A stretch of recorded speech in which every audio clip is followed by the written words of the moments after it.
और मन लगा करके बोर्ड की प्रिपरेशंस कर रहे होंगे, क्योंकि चाहे आप सीबीएसई बोर्ड से हो या आरबीएसई बोर्ड से, सब लोग 12th में अच्छे मार्क्स स्कोर करना चाहते हैं, सब बोर्ड्स में टॉप करना चाहते हैं। तो आज वापस से आपके सामने आ गई हूँ एक और इंटरेस्टिंग सा टॉपिक लेके, इंट्रोडक्शन ऑफ कंपनी अकाउंट्स। मैंने मेरे प्रीवियस वीडियोस में आपको कंपनी के बारे में बहुत कुछ समझाया था कि कंपनी क्या होती है, कंपनी को हम कैसे प्रिपेयर करते हैं, डेफिनेशंस क्या होती हैं कंपनी की, टाइप्स ऑफ कंपनी, कंपनी कितने प्रकार की होती है, ये सारी चीजें मैंने आपको बताई। लास्ट वीडियो में मैंने आपको अकाउंटिंग के कंसेप्ट्स भी समझाए थे कि एक कंपनी से रिलेटेड अकाउंटिंग करते टाइम हम कौन कौन सी जर्नल एंट्रीज को फॉर्म करेंगे। तो चलिए आज की क्लास को स्टार्ट करते हैं। आज एक और इंटरेस्टिंग सा topic, calls in arrear and calls in advance. जब भी हम कभी जर्नल एंट्रीज करते हैं तो एक क्वेश्चन हमसे बहुत बार पूछा जाता है कि मैम कॉल्स इन एरियर और कॉल्स इन एडवांस की एंट्रीज हम कैसे करें। थोड़ी सी डिफिकल्ट हो जाती है कैलकुलेशंस। तो आज हम देखेंगे अपनी क्लास में कि जब हम कंपनी अकाउंट्स प्रिपेयर करें तो उस टाइम पे कॉल्स इन एडवांस और कॉल्स इन एरियर की एंट्रीज किस तरीके से करते हैं। तो एक बार क्विकली कंपनी की डेफिनेशन, 3 वीडियोस में मैंने आपको ऑलरेडी कंपनी की डेफिनेशन बताई है, तो आप लोगों को कंपनी की डेफिनेशन पता होगी। According to companies act 2013, a company means a company incorporated or registered under the Companies Act 2013 and under any previous earlier act।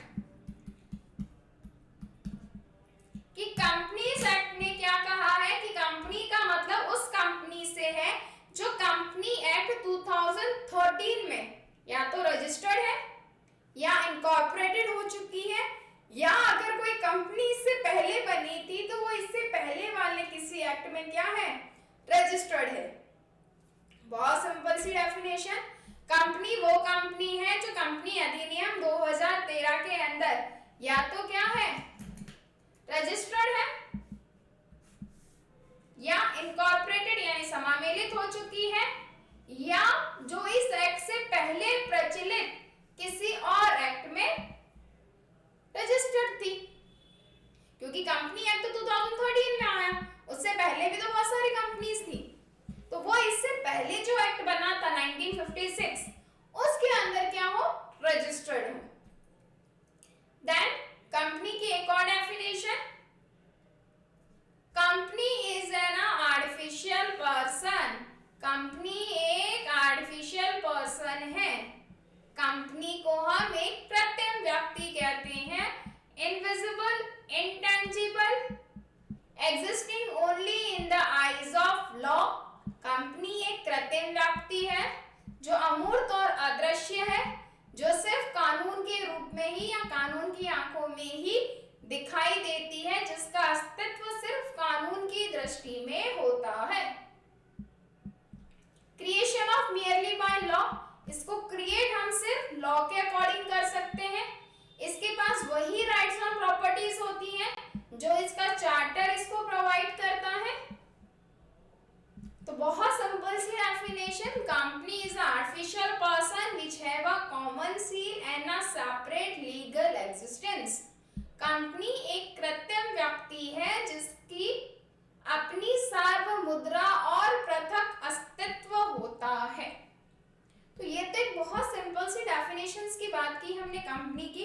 तो चलिए आज की क्लास को अब हम स्टार्ट करें। आज का जो एक बहुत इंटरेस्टिंग सा टॉपिक मैं आप लोगों के लिए लेकर आई हूँ वो है कॉल्स इन एरियर, जिसको हम हिंदी में क्या कहते हैं, जिसको हिंदी में कहा जाता है बकाया मांग।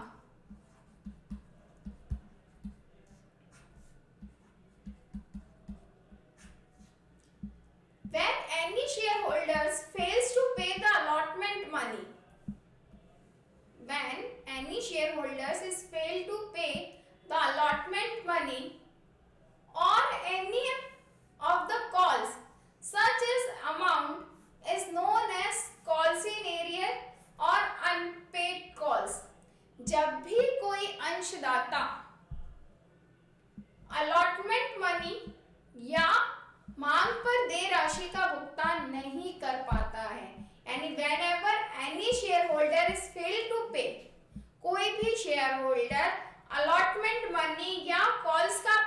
नहीं करता है तो उसको हम क्या कहते हैं? Calls in arrear. For the example, Ram ने 10 रुपीज वाले 50 शेयर्स परचेज किए थे। कितने शेयर्स परचेज किए थे? 50 शेयर्स, जिस पर एप्लीकेशन पे मैंने 2 रुपए, अलॉटमेंट पे मैंने 5 रुपीज और कॉल्स पे मैंने 3 रुपीज मांगे थे। कल की क्लास में मैंने आपको बताया था कि कंपनी पूरे 10 रुपीज एक साथ नहीं मांगती है, वो इन 10 रुपीज को टुकड़ों में मांगती है। कुछ अमाउंट वो आपसे एप्लीकेशन पर, कुछ अमाउंट अलॉटमेंट पर और कुछ अमाउंट वो आपसे कॉल्स पर लेती है। तो जब ये अमाउंट वो ले रही है तो आज इस क्वेश्चन में वो 3 पे ले रही है, एप्लीकेशन पे 10 रुपीज में से कितने रुपीज ले रही है? 2 रुपीज, अलॉटमेंट पे 5 rupees and remaining 3 rupees calls पे ले रही है। अब मैं कहती हूँ कि राम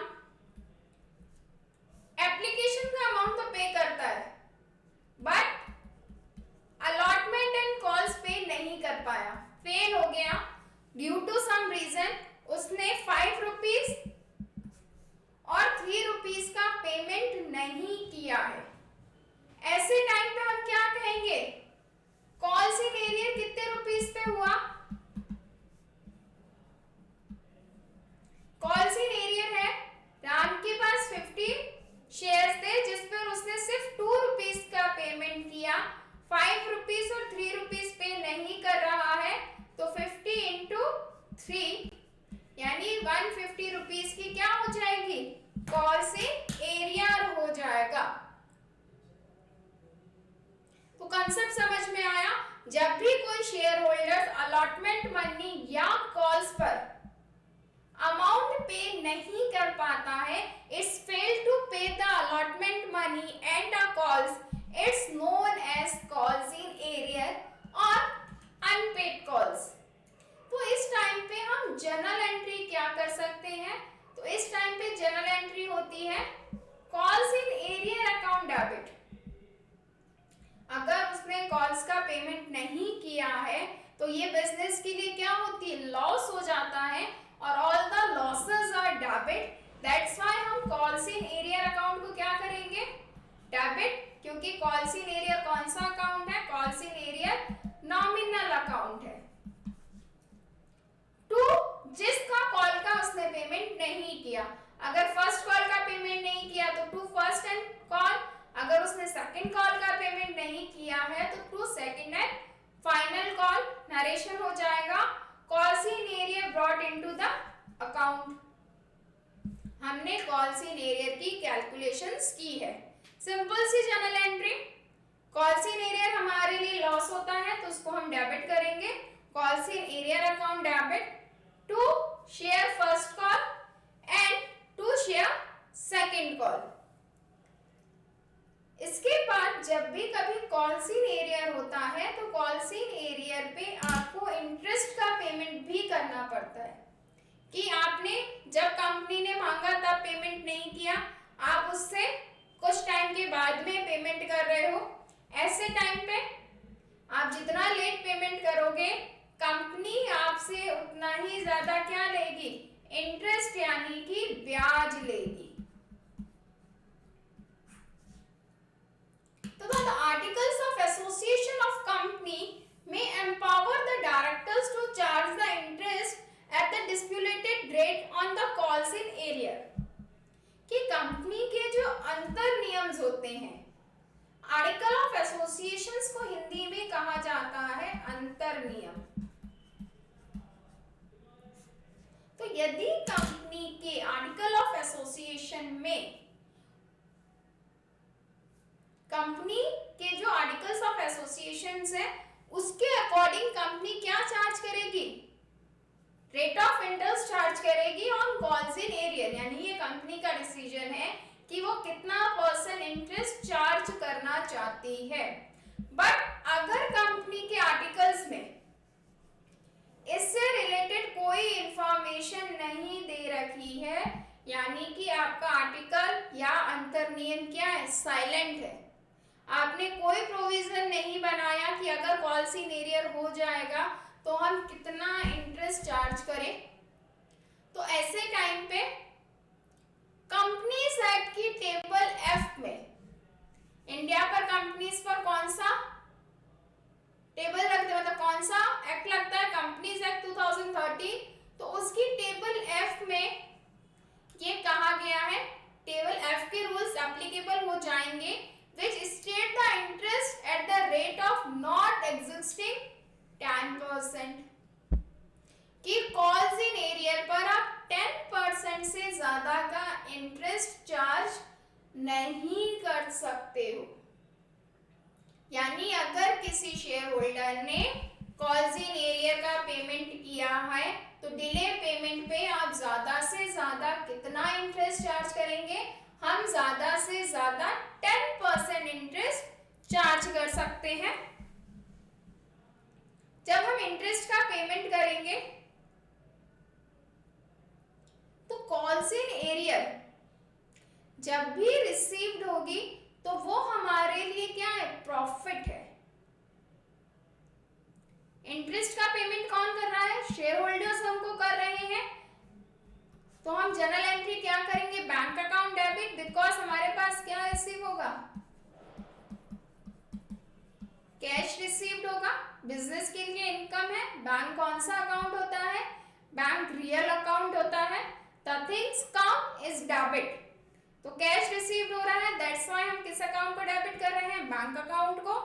टू, किसके थ्रू रिसीव्ड हो रहा है, क्रेडिट द गिवर, तो calls in area and interest on calls in arrear. दो अमाउंट आपको रिसीव्ड हो जाएंगे, एक तो कॉल्स इन एरियर का अमाउंट आपको रिसीव्ड हो जाएगा और दूसरा interest on calls in arrear. Narration being call received with interest amount as it is. Calls in arrear की ही सपोज एक और एंट्री होती है कॉल्स इन एडवांस की। एरियर का मतलब बकाया माल, यानी कि किसी को पे करना था और उसने पे नहीं किया। कुछ शेयर होल्डर ऐसे भी होते हैं जिनके पास अमाउंट ज्यादा पड़ा हो तो वो सारा का सारा अमाउंट एक साथ पे कर देते हैं कि कंपनी ने तो मांगे 2 रुपीज दिए थे पर आपने कितने दे दिए, 5 रुपीज के। अभी मेरे पास थे, कल नहीं हो तो आज ही आप क्या ले लो, एडवांस में ले लो। तो sometimes the shareholders pay the part or the whole amount of the calls not yet made. ऐसी कॉल्स का भी पेमेंट कर देते हैं जो कंपनी ने अभी तक डिमांड नहीं की, जिसका अभी तक कंपनी ने मांगी ही नहीं थी। The amount so received from shareholder is known as calls in advance and the amount is advance is liability of the company and should be credited to calls in advance account। ये जो account यानी ये जो amount हमें received होता है ये company की क्या है, लायबिलिटीज होती है, इसीलिए हम इसे किस अकाउंट में क्रेडिट करते हैं, कॉल्स इन एडवांस में। कैसे, देखिए समझते हैं इसको। वापस से राम को ही ले आते हैं, इजी रहेगा। राम को हमने यही माना कि अभी भी उसके पास कितने शेयर्स हैं, राम के पास में 50 शेयर्स थे। कितने रुपीस के थे, 10 रुपीज ईच था। एप्लीकेशंस पर कंपनी कितने मांग रही है, 2 रुपीज। अलॉटमेंट पर वही 5 रुपीज और कॉल्स पर मांग रही है 3 रुपीज। अब राम ने एप्लीकेशन का पेमेंट किया, अलॉटमेंट का पेमेंट किया और जब अलॉटमेंट का पेमेंट किया तभी कॉल्स का भी एडवांस में पेमेंट कर दिया। अभी कंपनी ने कॉल्स मांगी नहीं है फिर भी एडवांस में वो 3 रुपीज और पे कर रहा है, तो इस टाइम पे आप क्या कहोगे, कॉल्स इन एडवांस। हमें एडवांस में कितने रुपए मिल गए हैं, 3 रुपीज एक शेयर पे मिल गए और कितने शेयर्स थे राम के पास, 50 रुपीज, यानी कि 150 rupees paid in advance. Company ने नहीं मांगे पर राम ने अपनी तरफ से पहले ही दे दिए, तो ये क्या कहलाता है, कॉल्स इन एडवांस अकाउंट। ऐसे टाइम पे जर्नल एंट्री हम क्या फॉर्म करते हैं,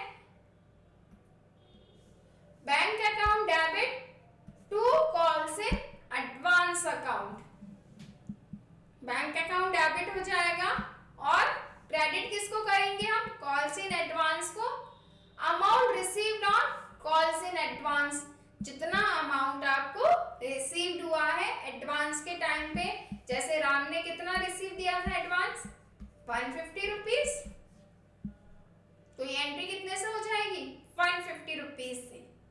जिस तरीके से कॉल्स इन एडवांस पर कंपनी इंटरेस्ट चार्ज करती है, उसी तरह से कॉल्स इन एडवांस पर कंपनी क्या पे करती है, इंटरेस्ट का पेमेंट करती है। आज मैंने कुछ अमाउंट आपको एडवांस में दे दिया, तो कंपनी उस पर क्या करेगी, मुझे इंटरेस्ट देगी, क्योंकि अगर उस पैसे को मैं बैंक में या कहीं और रखती तो भी मुझे इंटरेस्ट मिलता। तो ऐसे टाइम पर कंपनी हमें भी क्या देगी, इंटरेस्ट देगी, और जर्नल एंट्री क्या करेगी, उससे पहले एक जर्नल एंट्री और होगी, calls in advance account debit to particular call. जब भी वो कॉल एक्चुअल में रिसीव्ड होगी, उस दिन हम कॉल्स इन एडवांस अकाउंट को डेबिट कर देंगे और क्रेडिट कर देंगे पर्टिकुलर कॉल को। Be calls in advance account is adjusted with the call money is due. Then interest के टाइम पे जब भी कॉल्स इन एडवांस पर हम किसका पेमेंट करेंगे, इंटरेस्ट का। तब if the articles are silent, कि आर्टिकल यानी कि अंतर नियमों में ये कुछ भी नहीं कहा गया कि हमें कितना इंटरेस्ट का पेमेंट करना है, तब वापस कौन सा,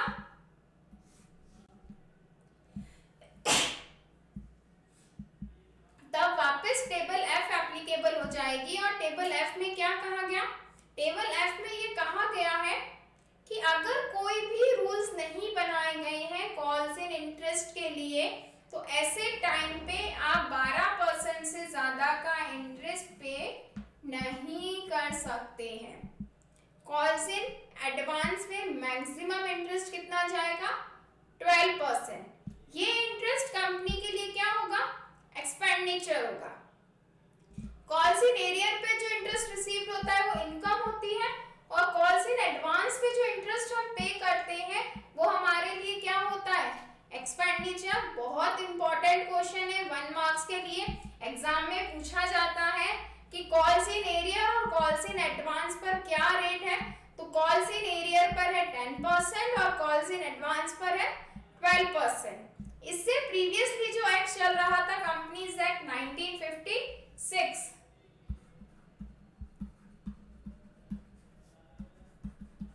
उसमें ये रेट कितनी थी, 6%, बट कंपनीज एक्ट 2013 में इस रेट को बढ़ा करके 12% कर दिया गया है। देन इससे रिलेटेड जर्नल एंट्रीज, जब भी कभी हम इंटरेस्ट का पेमेंट करेंगे तो interest on calls in advance account debit, क्योंकि ये हमारे लिए क्या है, एक्सपेंडिचर है, व्यय है। तो interest on calls in advance account debit to bank, interest paid on calls in advance. तो आपको क्या क्या चीजें याद रखनी है, कॉल्स इन एरियर पे कितना इंटरेस्ट पे करना है, 10%, सॉरी कॉल्स इन एरियर पे कितना इंटरेस्ट चार्ज करना है, 10%, और कॉल्स इन एडवांस पे कितना इंटरेस्ट पे करना है, 12%। एक क्वेश्चन सॉल्व करके देखते हैं ताकि ये सारी कंफ्यूजन जो भी अभी हमने पढ़ाई की है वो क्लियर हो जाए। तो देखिए एक क्वेश्चन आपके सामने दे रखा है, the unique picture limited was registered with the authorised capital of 5 lakh rupees divided into 20,000 5% preference shares of 10 each and 30,000 equity shares of 10 each. एक कंपनी है यूनिक पिक्चर जिसकी ऑथराइज्ड कैपिटल कितनी है, 5 लाख रुपीस की, जो 2 टाइप्स के शेयर्स में क्या है, डिवाइडेड है। हमने 2 टाइप्स के शेयर्स पढ़े थे, मैंने मेरे प्रीवियस वीडियो में आपको बताया भी है। अगर नहीं देखे हैं तो पहले वो वीडियो जरूर देखिएगा। तो 2 टाइप्स के शेयर्स होते हैं, प्रेफरेंस शेयर्स और इक्विटी शेयर्स। तो कंपनी के पास में 20,000 तो क्या है, प्रेफरेंस शेयर्स। एक शेयर कितने रुपीस का है, 10 रुपीस का, जबकि 30,000 क्या है, इक्विटी शेयर्स, वो भी एक शेयर कितने का है 10 रुपीज का। Company issue 10,000 preference shares, company ने 10,000 प्रेफरेंस शेयर्स इशू किए हैं और 15,000 इक्विटी शेयर्स इशू किए हैं for the public subscription, public के सब्सक्रिप्शन के लिए। Calls on share were made as under, हम कॉल कैसे कर रहे हैं, तो हम कॉल कर रहे हैं एप्लीकेशन पे कितने रुपीस ले रहे हैं 2 रुपीस, इक्विटी शेयर्स पे, प्रेफरेंस शेयर्स पर भी 2 रुपीस, अलॉटमेंट पर 3 rupees and 3 rupees, first call पर 2.5 एंड 2.5, सेकंड पे भी 2.5 एंड 2.5, टोटल करके देख लीजिए 10 रुपीस हो रहे हैं।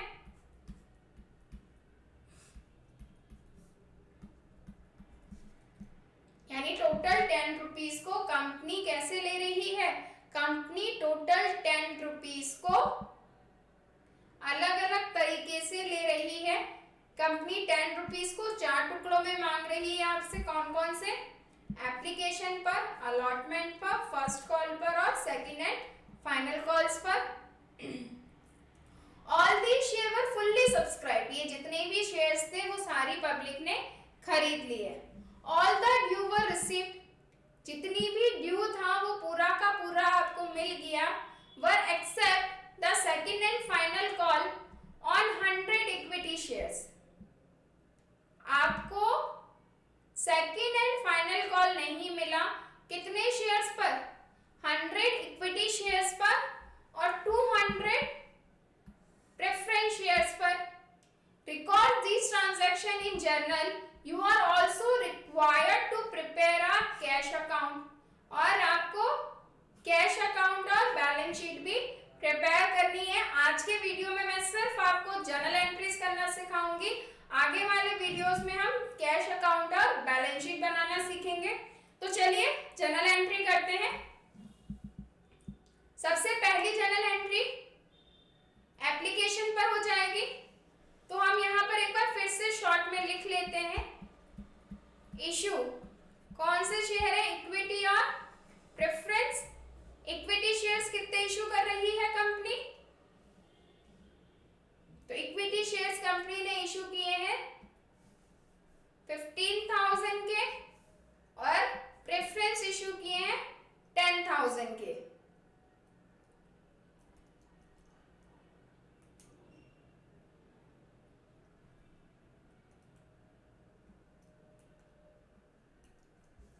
तो इक्विटी शेयर्स हैं 15,000 के और फिर ये कितने हैं 10,000।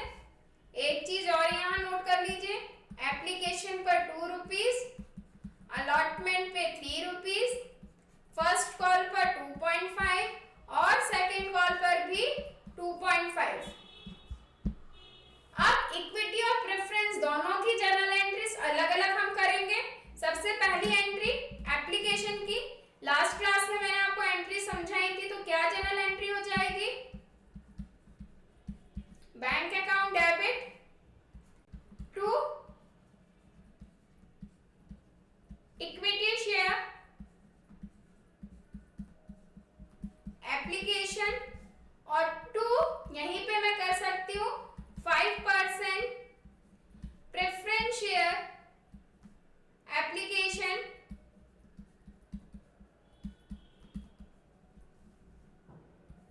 being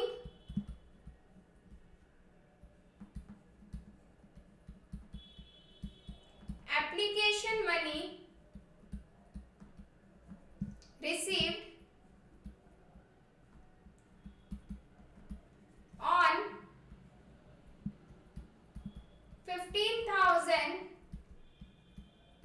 equity share at 2 rupees and 10,000 5% preference share at 2 rupees per share।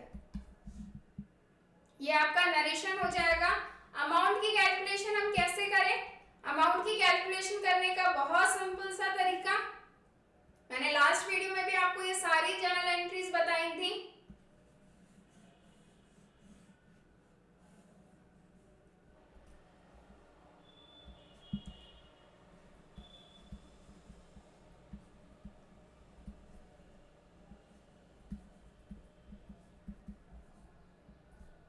कितने इक्विटी शेयर इशू कर रहे हैं हम देखिए 15,000 इक्विटी शेयर इशू कर रहे हैं और एक बार आप 2 रुपीज दे रहे हैं तो 15,000 इंटू 2 कितना अमाउंट क्रेडिट हो जाएगा 30,000 रुपीज का।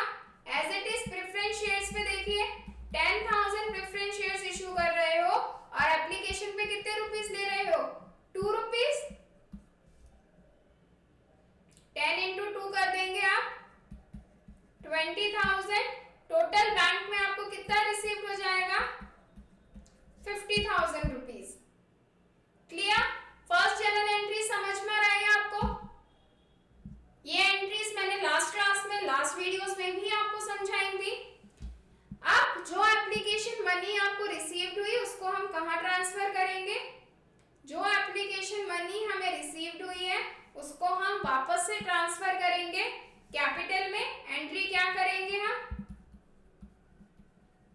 Equity share application account debit preference share application account debit to equity share capital to preference share capital. Application पर इक्विटी पे 30,000 आए थे, प्रेफरेंस शेयर्स पर 20,000 और यही एज इट इज इसकी कैपिटल अकाउंट्स में क्या हो जाएंगे ट्रांसफर हो जाएंगे और एंट्री क्या हो जाएगी बीइंग नरेशन क्या चला जाएगा being application money transfer to capital account. Clear. समझ में आई आपको ये जर्नल एंट्री कि जो अमाउंट अभी हमने लिया था उसको अब हमने क्या किया उसके कैपिटल अकाउंट में ट्रांसफर कर दिया है। देन एज इट इज आप किसकी एंट्रियां करेंगे एज इट इज आपको अलॉटमेंट की और फर्स्ट कॉल की एंट्रीज करनी है। सेम इसी तरीके से होगी फर्स्ट कॉल की एंट्री। एंट्री करते टाइम हमें क्या ध्यान में रखना है तो जब आप अलॉटमेंट की एंट्री करोगे तब आपको जनरल एंट्री करनी है। क्या जनरल एंट्री करनी है देखिए यहीं पे मैं आपको बता देती हूँ कि जब आप अलॉटमेंट को ड्यू करेंगे तब क्या जनरल एंट्री होगी तब जनरल एंट्री हो जाएगी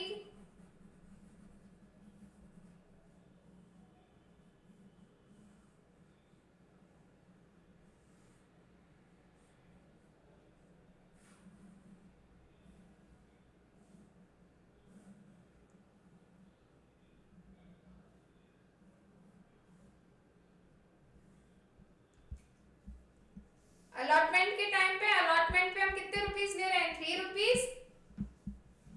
तो एंट्री पहले अलॉटमेंट का अमाउंट हम ड्यू करेंगे तो क्या एंट्री करेंगे equity share allotment account debit preference share allotment account debit to equity share capital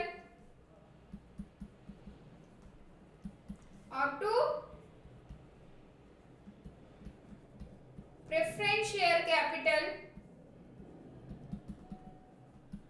preference share के आगे उनका परसेंटेज लिखना जरूरी होता है तो कितने परसेंट प्रेफरेंस शेयर्स थे आपके पास में 5% प्रेफरेंस शेयर्स। आप कितना अमाउंट मांग रहे हो 15,000 इक्विटी शेयर्स आप इशू कर रहे हो और एक पर 3 रुपीस यानी कि 45,000 और प्रेफरेंस शेयर्स आप कितने इशू कर रहे थे 10,000 पर 3 रुपीस 30,000 एज इट इज यही इसकी कैपिटल में चले जाएंगे और नरेशन क्या लिख देंगे आप नरेशन लिख देंगे यहाँ पर बीइंग अलॉटमेंट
जहां पर मैंने क्या लिखा हुआ, इक्विटी शेयर अलॉटमेंट अकाउंट,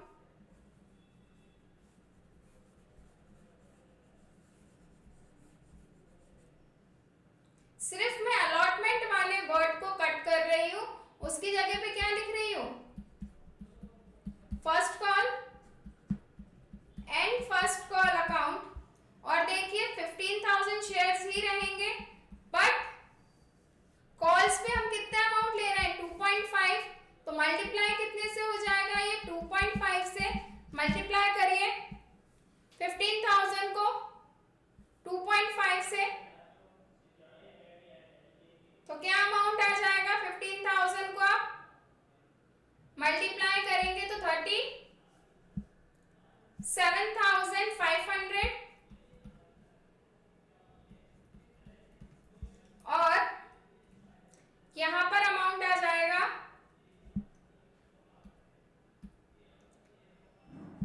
2.5 से मल्टीप्लाई करने पर 25,000। टोटल अमाउंट कितना हो जाएगा आपका, इक्विटी शेयर कैपिटल में अगेन 37,500 और प्रेफरेंस शेयर्स में 25,000। नरेशन बीइंग, जहां अलॉटमेंट लिखा है, अलॉटमेंट की जगह पे क्या कर देंगे हम, first call,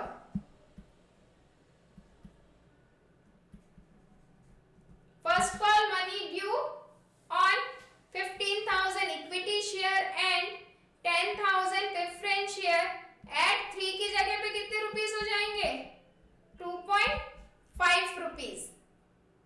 as it is same entry, जब हम अलॉटमेंट को, सॉरी फर्स्ट कॉल को जब हम रिसीव करेंगे तो bank account debit to equity share allotment, जहां अलॉटमेंट लिखा है उसकी जगह पर क्या आ जाएगा, फर्स्ट कॉल और अमाउंट्स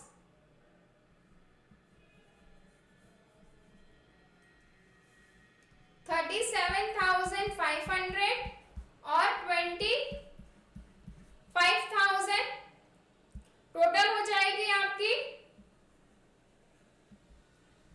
500, 7 and 5 12, 3 and 2 5 and 1 6, 62,500। और जहां पे आपने लिखा है अलॉटमेंट मनी रिसीव, उसकी जगह पर क्या वर्ड कर दीजिए, कॉल मनी रिसीव्ड। ये तो थी सिंपल एंट्रीज। अब आज का टॉपिक कॉल्स इन एरियर। तो कॉल्स इन एरियर कितने शेयर्स पे हुआ, एक बार क्वेश्चन को वापस से आपको रीड करवाती हूँ ताकि आपको ये समझ में आए कि मैम ने कहां से कैलकुलेशंस की है।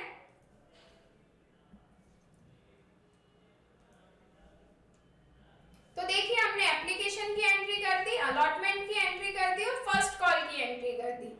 सेकंड कॉल करनी बाकी है। सेकंड कॉल पर 2.5 और 2.5 रुपीस ही मिलने हैं, but all the due were received accept second and final call पर 10 रुपीस किसने पे नहीं किए, 10 रुपीस, सॉरी 100 इक्विटी शेयर्स का पेमेंट नहीं हुआ है और 200 प्रेफरेंस शेयर्स का पेमेंट नहीं किया है। यानी 10,000 जो शेयर्स थे आपके, उसमें से सेकंड कॉल पर सिर्फ कितने लोगों ने पे किया, माइनस कर दीजिए 100 लोगों को, यानी कि 9,900 लोगों ने ही यहाँ पर क्या किया है, पेमेंट किया है। और सेम एज इट इज, जहां 15,000 में से 200 ने पेमेंट नहीं किया, सिर्फ 14,800 लोगों ने ही पेमेंट यहाँ पर की है। तो ये कैलकुलेशंस को बहुत ध्यान से देखिएगा कि कैसे एंट्रीज करनी है। तो एंट्रीज करते टाइम थोड़ा सा आपको ध्यान में रखना है। ड्यू करने की एंट्री तो सेम होगी। क्या एंट्री होगी जब हम ड्यू करेंगे, तो जो हमने फर्स्ट कॉल के टाइम पर एंट्री की थी, equity share second and final call account debit, preference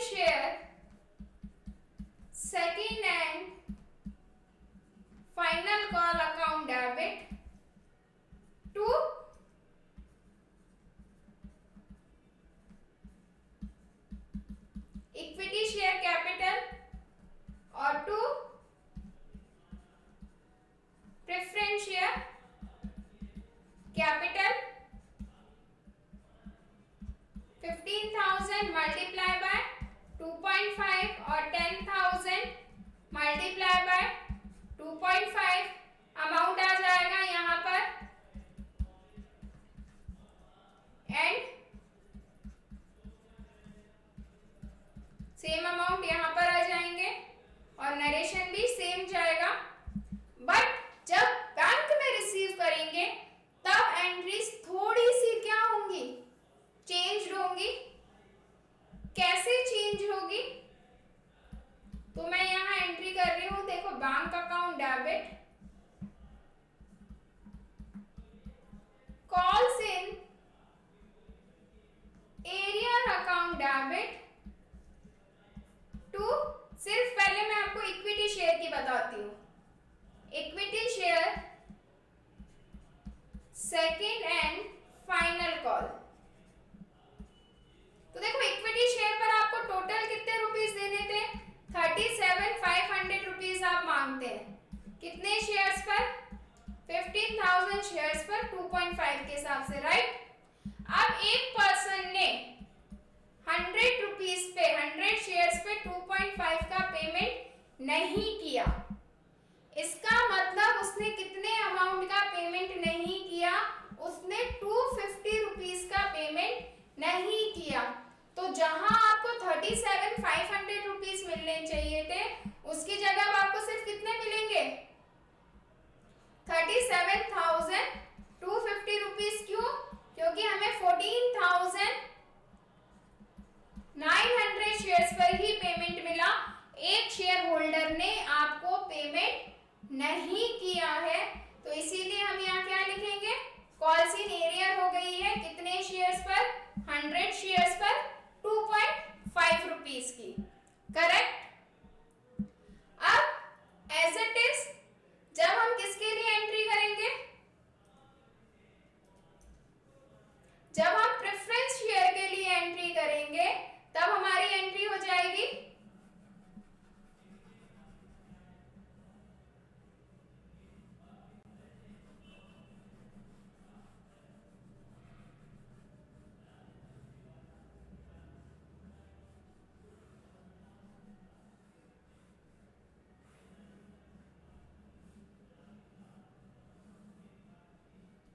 preference share के टाइम पे भी सेम एंट्री करिएगा। बैंक अकाउंट को डेबिट करा, कॉल से एरियर अकाउंट को भी आप डेबिट करिए और इस बार क्रेडिट कौन होगी, preference share second and final call. Second and final call पर आप कितने रुपीस मांग रहे थे, 25,000, बट 200 प्रेफरेंस शेयर होल्डर्स ने 2.5 रुपीस का पेमेंट नहीं किया है। दैट मीन्स आपको कितने रुपीस का पेमेंट नहीं हुआ, 500 रुपीस का। तो आपको टोटल पेमेंट मिला कितना, 24,500 रुपीस। कितने शेयर्स पे मिला, 10,000 और 800 शेयर्स पे 2.5 रुपीस, क्योंकि 200 शेयर होल्डर्स ने पेमेंट नहीं किया है। कंसेप्ट आया समझ में। कॉल्स इन एरियर और कॉल्स इन एडवांस दोनों बहुत इंपॉर्टेंट है। As it is calls in advance की भी एंट्रीज होंगी। आपको कोई भी डाउट है, अगर आपको कोई भी डाउट है कमेंट सेक्शन पे जरूर लिखिए। देखिए यहीं पर मैं इसी क्वेश्चन को अब मोल्ड कर देती हूँ। सपोज दैट मैं आपसे ये कहती हूँ कि एक शेयर होल्डर ने 200 रुपए एडवांस में पे कर दिए थे। अगर मैं यहीं पे आपको एक एंट्री और समझाना चाहूँ कि कोई शेयर होल्डर अगर एडवांस में पेमेंट कर देता तो मैं क्या जनरल एंट्री करती,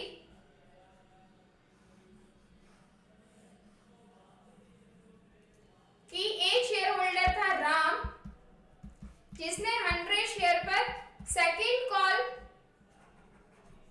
पे कर दिया। किसके साथ में,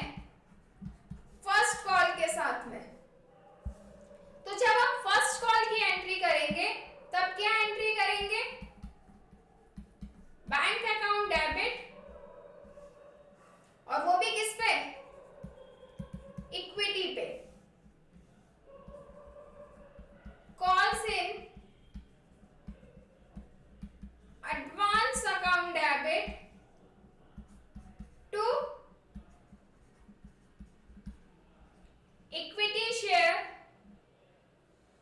first and final call.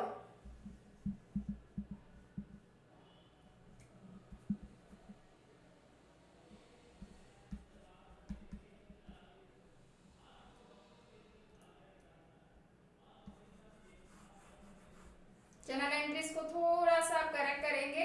Bank account debit to equity share first call और to calls in advance account. देखिए कैपिटल पर आपको कितने मिलने थे? फर्स्ट कॉल पर 37,500, राम ने 100 शेयर्स पर सेकंड कॉल यानी 2.5, 100 शेयर्स पे 2.5 एक्स्ट्रा दे दिए यानी कि 250 रुपीज और दे दिए। तो बैंक में कितने आ गए? बैंक में आ गए 37,750 रुपीज। क्लियर? मैंने आपको कॉल्स इन एडवांस और कॉल्स इन एरिया दोनों का कंसेप्ट यहाँ पे समझाया है। तो इस तरीके से आपको ये सारी एंट्रीज फॉर्म करनी है। कोई भी डाउट हो कमेंट सेक्शन पर जरूर लिखिए ताकि मैं उनको जल्द से जल्द सॉल्व करने का ट्राई करूं। ये बहुत ही इंपॉर्टेंट टॉपिक है, एग्जाम में इससे रिलेटेड क्वेश्चन आपके सामने जरूर आएगा, गारंटी के साथ कह रही हूँ। तो प्रैक्टिस करिए, डाउट हो तो कमेंट सेक्शन में जरूर लिखिए। मैं आपसे मिलूंगी नेक्स्ट क्लास में एक और नेक्स्ट इंटरेस्टिंग से वीडियो के साथ में, एक इंटरेस्टिंग टॉपिक के साथ में। तब तक ऐसे ही पढ़ा करते रहिए और मेरे साथ बने रहिए।